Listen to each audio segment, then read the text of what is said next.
America से अवैध भारतीय प्रवासियों को लेकर एक विशेष सैन्य विमान अमृतसर के गुरु रामदास जी अंतर्राष्ट्रीय हवाई अड्डे पर पहुंचा। बताया जा रहा है कि इस विमान में 104 अवैध प्रवासी भारतीय हैं, जिनमें 13 बच्चे, 72 पुरुष और 19 महिलाएं शामिल हैं।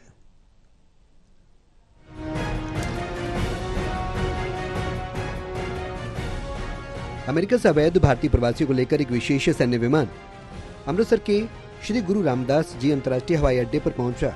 बताया जा रहा है कि इस विमान में 104 अवैध प्रवासी भारतीय मौजूद हैं, जिनमें 13 बच्चे, 72 पुरुष और 19 महिलाएं हैं। इन प्रवासियों को अमेरिका मैक्सिको सीमा से पकड़ा गया था और अब इन्हें भारत वापस लाया गया है।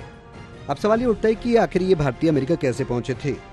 अमेरिकी सैन्य विमान C-147 से अवैध प्रवासी भारतीयों का पहला जत्था भारत आया। रिपोर्ट के मुताबिक सभी लोग कथित रूप से डंकी रूट के जरिए अमेरिका पहुंचे थे, लेकिन अब उन्हें वापस भारत भेजा गया है। बताया जा रहा है कि पंजाब, हरियाणा और अन्य राज्यों से अच्छी जिंदगी की तलाश में निकले इन लोगों का सपना अधूरा रह गया। अमेरिकी अधिकारियों ने अब तक 5000 भारतीयों को वापस भेजने की प्रक्रिया शुरू कर दी है, जबकि कुल सूची में लगभग 18000 लोगों का नाम शामिल किया गया है। आइए अब जानते हैं क्या होता है डंकी रूट। बता दें कि डंकी रूट शब्द पंजाबी भाषा से आया है, जिसमें डंकी का मतलब अवैध दस्तावेजों के एक स्थान से दूसरे स्थान पर छलांग लगाकर पहुंचना। इस रूट के जरिए लोग अमेरिका, ब्रिटेन, ऑस्ट्रेलिया और कनाडा जैसे देशों में गैर कानूनी तरीके से प्रवेश करते हैं।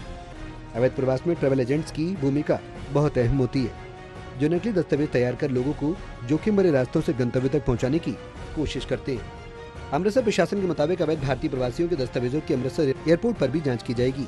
इमिग्रेशन आदि के अलावा इन लोगों की पूरी पृष्ठभूमि, खासकर उनका आपराधिक रिकॉर्ड की जाँच की जाएगी। अगर कोई आपराधिक रिकॉर्ड पाया जाता है तो उन्हें एयरपोर्ट पर ही हिरासत में लिया जाएगा। सूत्रों के मुताबिक अमेरिका से डिपोर्ट किए गए इन भारतीयों में कुछ ऐसे लोग भी हो सकते हैं जिन्होंने भारत में कोई अपराध किया होगा और अमेरिका भाग गए होंगे।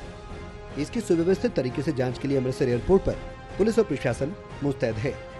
एयरपोर्ट पर मौजूद अमेरिकी दूतावास के एक अधिकारी ने बताया कि प्लेन में कुल 104 भारतीय हैं, जिनमें 13 बच्चे, 72 पुरुष और 19 महिलाएं हैं। इन भारतीयों में से 33 लोग गुजरात से हैं, जो अमृतसर एयरपोर्ट के भीतर ही रहेंगे और इन्हें वहीं से सीधे गुजरात भेजा जाएगा।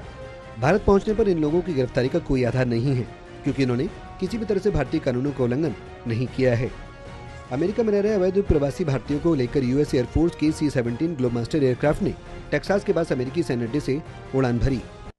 डोनाल्ड ट्रंप के राष्ट्रपति बनने के बाद अमेरिका में अवैध प्रवासियों को उनके देश वापस भेजने के लिए एक बड़ा कार्यक्रम शुरू किया गया है। इस कार्यक्रम के तहत लगभग 18000 अवैध भारतीय प्रवासियों की पहचान की गई है और उन्हें अमेरिकी सैन्य विमान से उनके देश वापस भेजा गया।